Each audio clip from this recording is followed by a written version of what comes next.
No. Hi everyone, thank you for joining us for our Facebook Live session where we're talking about this month's monthly theme. This month's theme is homelessness and poverty, so we're really encouraging kids and teens across the country and the world to activate and address homelessness and poverty issues. So I am Rowella, I am the Senior Manager of the Clubs program here at Generation On, and I'm really excited to have with me today my friend Travis. And Travis, do you want to give a little introduction? Sure, pleasure to be here. Thank you for having me, Ruella. I am Travis Tinney. I'm the Director of Development at ACE Programs for the Homeless. So that's ACE as in the Association of Community Employment Programs for the Homeless.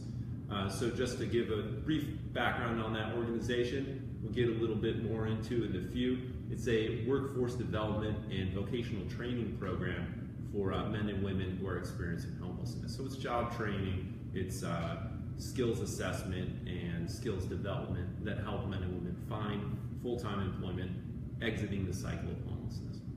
Great, thank you so much. And just to backtrack a little bit, I just wanted to go over some of the things that we're going to be covering in today's Facebook Live session. We are going to talk about what are the different levels of homelessness, what are some of the causes, what are people at local organizations such as ACE doing, how are teens getting involved with homelessness, and different resources to help you learn a little bit more. So let's get started. Travis, can you give me a couple of examples about the different levels of homelessness? Sure. So homelessness, as anyone can imagine, sometimes we look at it and we think it's a pretty simple problem. We see a man or woman on the street and we say, okay, that's homelessness right there. You know, we have to, what do we imagine when we think of homelessness? But there really are different levels. You might see someone who's homeless and not even realize it actually. So homelessness in academic circles might be addressed as a complex, multi-dimensional phenomena. And what could be taken away from that is that it's very complicated. So there's usually three root causes that we can divide up homelessness into, and that's an individual cause, a societal cause, or an environmental cause.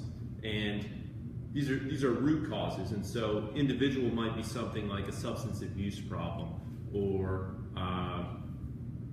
a childhood trauma that is endured. A societal problem might be over-incarceration, over-policing, maybe a lack of access to education. And an environmental problem might be something along the lines of a tornado or a earthquake that causes a displacement. So when we add up those problems, we have things that take root at a very young age. These problems can all overlap. You may have someone who experienced serious trauma as a child who's experiencing generational poverty. So if someone is born into poverty, it's much more likely or more difficult for them to exit that state, and their likelihood of continuing there is much greater risk than someone who's born into a middle class or upper class family.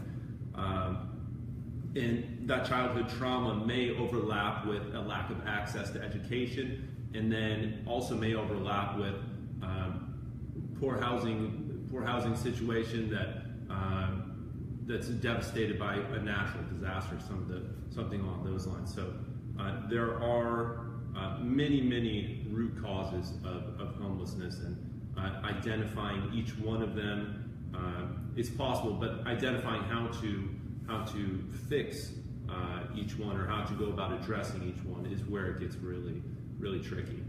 Yeah, thank you, Travis. So thank you for telling us. So you said it was the different causes are either individual, societal, or environmental, or a mix of all three. Mm-hmm. Great. Or one or two. Or one or two. Okay. So can you tell us a little bit about the different levels of homelessness? Yeah, sure. So then we go, and if someone is experiencing homelessness, once again, what do we picture?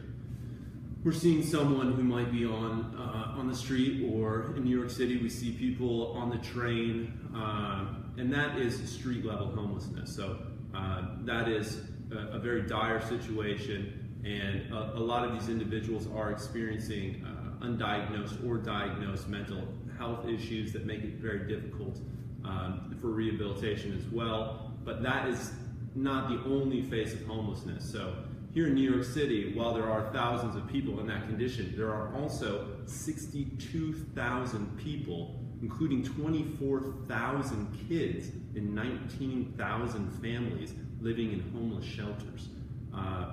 So that shelter homelessness is not, they may have a temporary place to stay, but it's very unstable. That shelter may not offer housing for them the next day. It may not offer housing for them in a week, or maybe even in several months, but their future housing situation is uncertain and unstable. So this is where we also have people that are what could be identified as working poor. So a lot of these men and women, when we think about homeless individuals, we think about, oh, maybe they just don't want to work. Why not get a job? Well, in fact, a lot of these people in the shelters may be working. They're working jobs that offer minimum wage salaries, and it's just not enough to support a housing situation, unfortunately, or their kids. So this is a recent phenomenon that's being called the working poor. Let's see. Did I touch on all of them there? What about the transitions? People in transition. So, thank you for mentioning that. So, individuals also, in addition to being in street level or in a shelter level, could also be in a transitional housing facility. So these are men and women that we deal with in my nonprofit as well, ACE, where they're in a halfway home or a three-quarter home or a substance abuse treatment program where housing is offered, and they have supported case counseling positions there on site. So maybe it's not a completely independent living situation, it's not quite a shelter, but they will have a case counselor that's helping them work through their trauma, or work through their past experience, or work through their addiction, that's helping them move forward and transition to a goal set forth. So each shelter, depending on whether it's public or private, or what the background of that shelter is, will have a different set of rules and compliances. But these are the general types that we see. Great, thank you. So again, the general types of different levels of homelessness that Travis explained are either street level, they might be people in shelters that are temporary and have different rules, as well as transitional, where they receive different types of support. Great. So let's now talk about ACE and see what local nonprofits are doing to help people that are homeless and in poverty. Sure. So ACE, as you could guess by the super long name, Association of Community Employment Programs for the Homeless, we're all about helping men and women become self-sufficient. So, a recent stat of how much it costs the city or the taxpayer per year to send someone, or to have someone be homeless or receive medical care or be in prison for 1 year is somewhere in the range of $40,000 a year, which, if you can imagine, we could send everyone to an elite university for that cost. But instead, we're paying the price and not receiving any benefits at all. So the idea is to transition men and women out of this condition permanently, then making them self-sufficient, contributing members of their own community. So they're going back into the communities and they're serving there rather than putting stress on those public assistance programs. So we do this through a full-time program. It's 5 days a week. We enroll men and women through shelters, transition programs, these areas that we mentioned a few minutes ago, local food banks. We get men and women to come in and say they want to be interested in this program. They have to be ready for it as well, because someone really needs to desire to work and desire to be achieving for themselves, economically self-sufficient, finding full-time employment. So once they're accepted into the program, we divide that 5 days up. 2 days work experience where they're on the streets, they're being paid a salary to sweep streets or provide sanitation and beautification services in local neighborhoods or throughout the city. And then the other 3 days a week are meeting with job developers, case counselors, taking part in a full curriculum of computer classes, workshops surrounding resume writing, building, looking for jobs, Then there's also hard skills certification, where they're learning things about occupational safety and health administration, getting real tangible certifications that are then going to be an asset to them when they're applying for positions. So someone graduates this initial phase of our program once they find full-time employment. That takes anywhere from 2 to 5 months. As we mentioned, each case is completely different, so we meet people where they are. Someone might be ready in 2 months, someone might need a little more care, ready in 5 months. So the second phase of our program is just giving support. A lot of the men and women that are in the program, all of us, myself included, Ruella most likely, we all need long-term relationships with people who care about us and support us. And that's just a basic fact of human social behavior. So to say that you can go from this experience where you've had this trauma, and homelessness itself is a trauma, so 100% of these people are living in some sort of trauma, to be completely better in a few days or weeks it's not possible. You have to have long-term supportive relationships that are going to be there for you in the long term, just like we're there for ourselves. If I have a bad day yesterday, I'm going to be there for myself today and tomorrow and so on. So our employment retention program, that's the point of it. So we're meeting with these men and women for years after they find full-time employment. We offer them an employment retention incentive, where we're paying them to keep their job for 24 months. Every month we cut them a check to stay employed. We have regular get-togethers, social events for them and their peers, case counseling, further certifications and training opportunities, and anything that's going to keep them committed to this great lifestyle that they've gone out and worked so hard to achieve.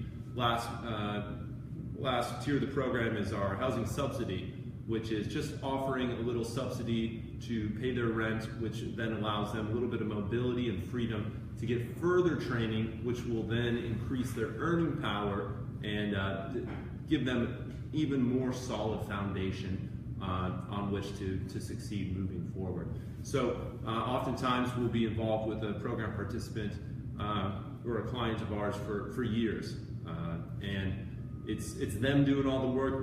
We're just laying. We just give them the tools they need to do the work. And so you see a lot of these programs in different communities all around, maybe your own city, or if not, maybe in a city or a community nearby. And the essential function of, at its base, is the community has a need. In our case, it started as beautification and sanitation services, street sweeping, bagging.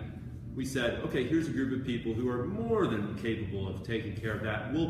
Here's a community that needs it. We'll pay them to do it, and then we'll start bridging that gap there. So, if there's not something like that in your community, think about it. But that's ACE in a nutshell. And we've seen some great success rates. We have about an average 65% graduation rate from the men and women coming into our program to finding full-time employment, and then another 65 to 68% that are maintaining their employment for at least 1 year. So these are great successes that we're really proud of. Great, thank you for sharing so much. So again, Travis is an example of what a local organization is doing in New York City. Again, it's really wonderful to see a program that is offering so many different types of support services. ACE is doing obviously employment support, certifications, as well as housing.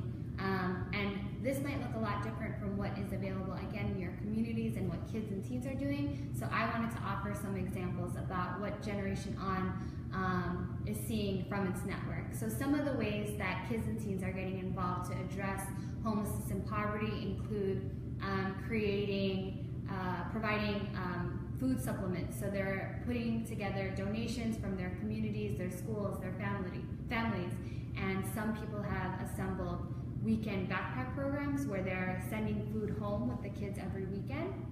We're also seeing kids use their creativity and are creating birthday boxes so that families in shelters and families that receive support from food pantries have little boxes to create a little celebration for whenever a child is celebrating a birthday. The boxes can sometimes include cake mix, candles, a couple of decorations, as well as a birthday card.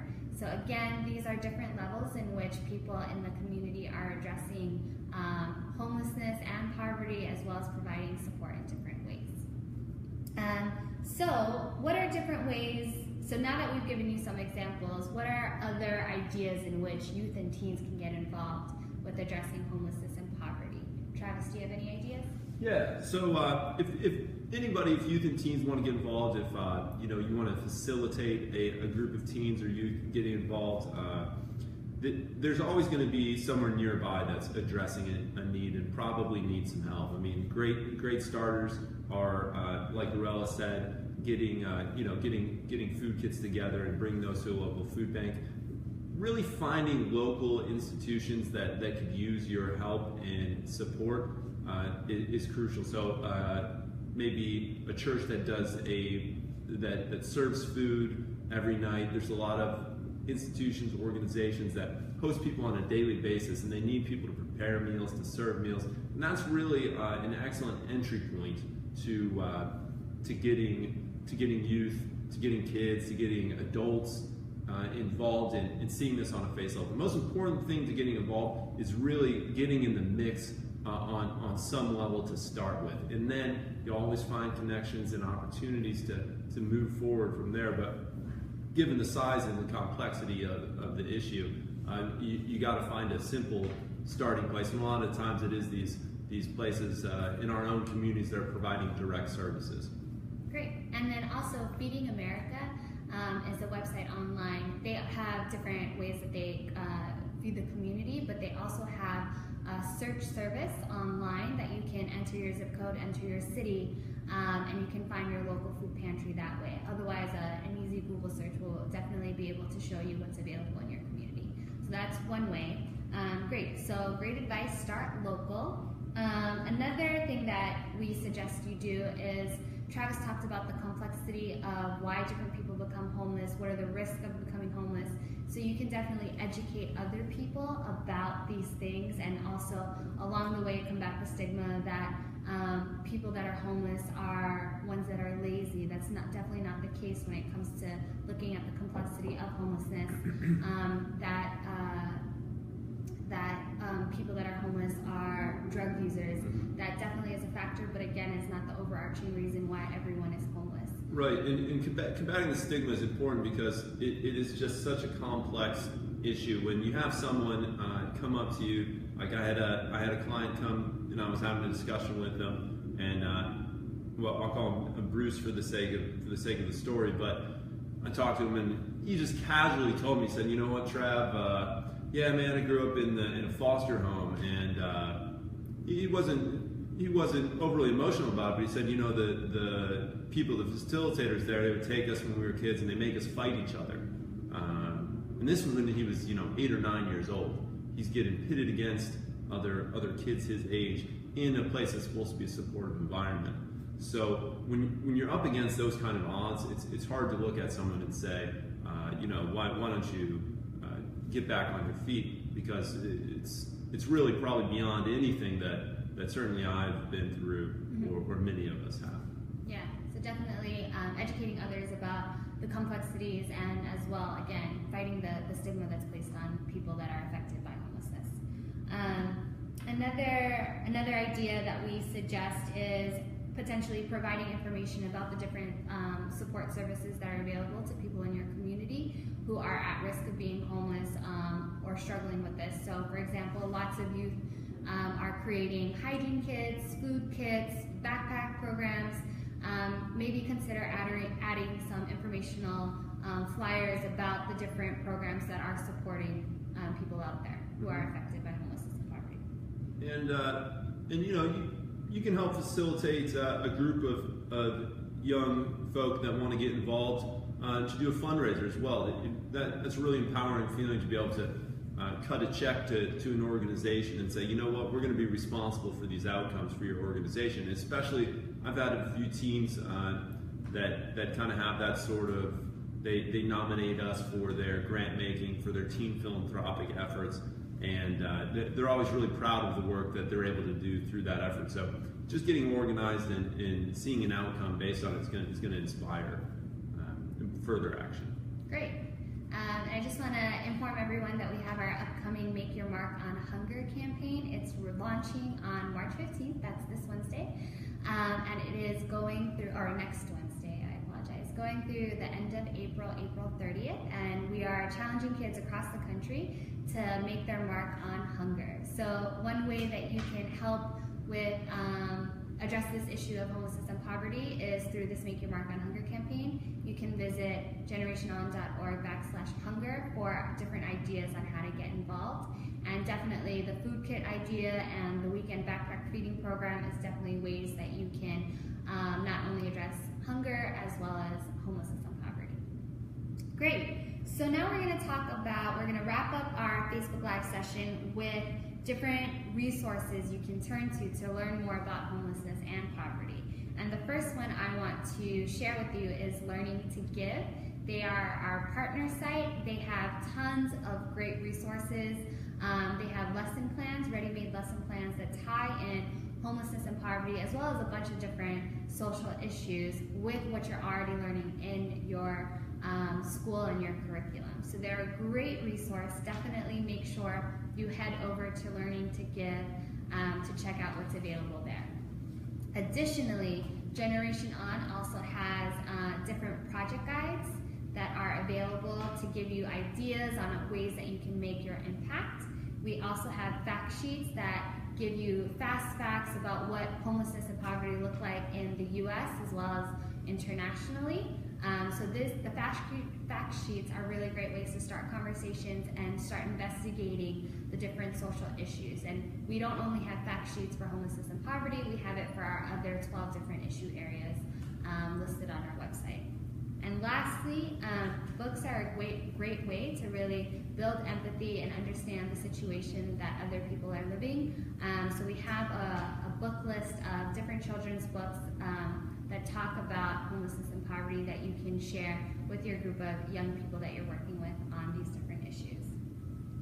Lastly, there are different organizations that are making an impact nationwide.